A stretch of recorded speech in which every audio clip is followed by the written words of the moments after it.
Hello पिलामाने आज आमे पढ़िबा तुम हस खुशी बहिर पाठर नाम हैला आमर पर्वपर्वाणी।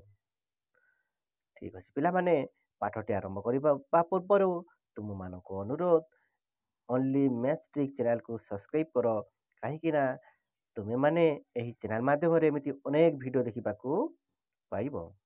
ताहेले चलो देरी न करी आमे शीघ्र शीघ्र पाठटी आरंभ करिबा। पाठ नंबर 16 देख पाठर नाम आमर पर्वपर्वाणी। देख यह क्यों पर्वर चित्र एटा पिला माने देख ए चित्रटी को देख एटा क्यों पर्व पालन करा जाउछि। एटा हला कोन दीपावली। एटा हला दीपावली रो चित्र देख एटा कोन बाण फुटा जाउछि। एही दिन क्यों ठाकुराणी को पूजा करा जाए।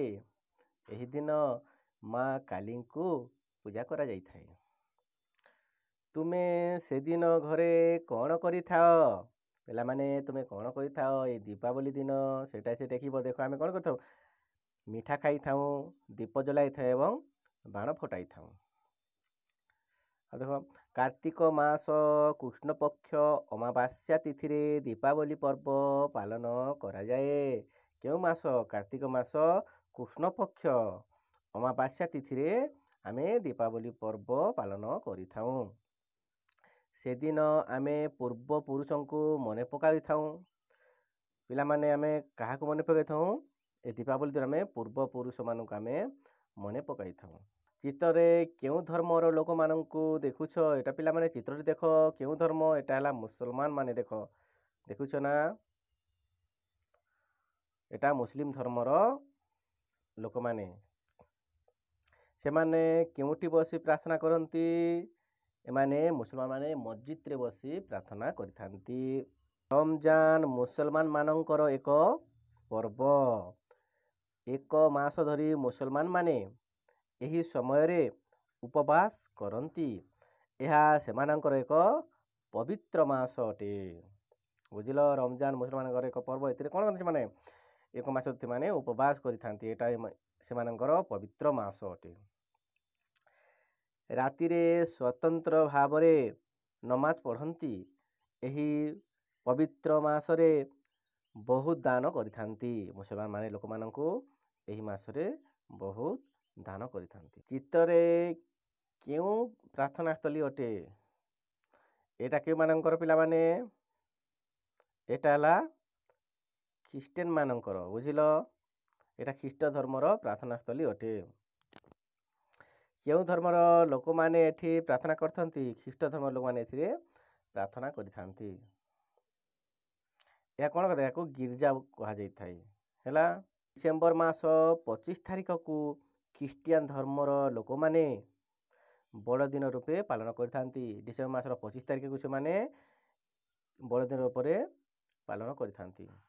से दिन जीशु ख्रिस्ट जन्म होइथले केउ दिन डिसेंबर 25 तारिख दिन जीशु ख्रिस्टंकर जन्म होइथिला।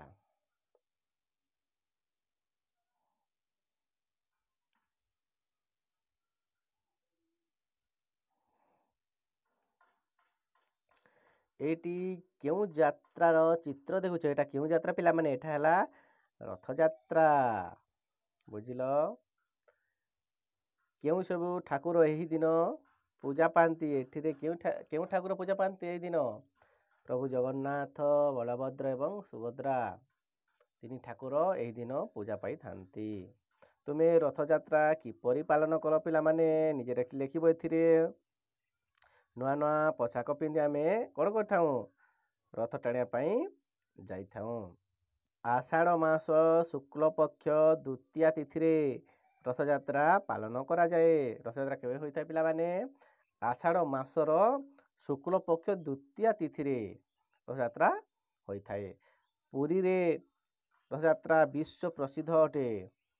एही दिन सबु जाति ओ धर्मर लोक माने बड़दाण्ड रे ठाकुरन को दर्शन करिथांती।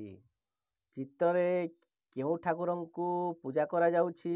देखो एटा केउ ठाकुरन को चित्र एटा हला प्रभु गणेशंकर चित्र।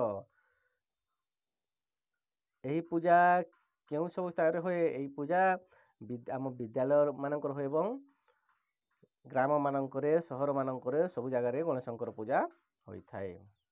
ତୁମେ ଗଣେଶ ପୂଜା ଦିନ ବିଦ୍ୟାଳୟରେ କ'ଣ ସବୁ କର?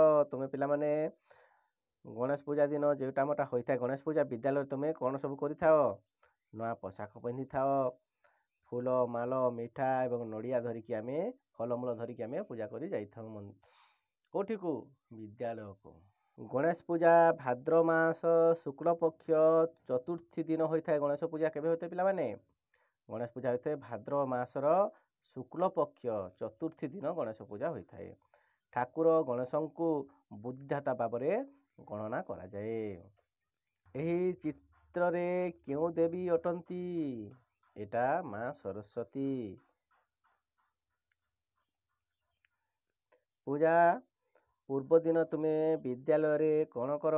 କାଲି ଯଦି ପୂଜା ଅଛି ପିଲାମାନେ ତୁମେ ଆଜି କ'ଣ କରିବ? ଆମେ ସମସ୍ତେ ବିଦ୍ୟାଳୟକୁ ସଫା କରିଥାଉ ଏବଂ ଅନେକ ପ୍ରକାର ଫୁଲ ମାଳରେ ଆମେ ବିଦ୍ୟାଳୟକୁ ସଜ୍ଜିତ କରିଥାଉ।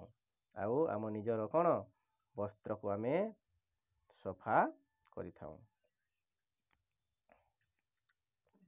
ମାଘ ମାସ ଶୁକ୍ଳ ପଞ୍ଚମୀ ତିଥିରେ ସରସ୍ୱତୀ ପୂଜା ହୋଇଥାଏ। କେବେ ହୋଇଥାଏ?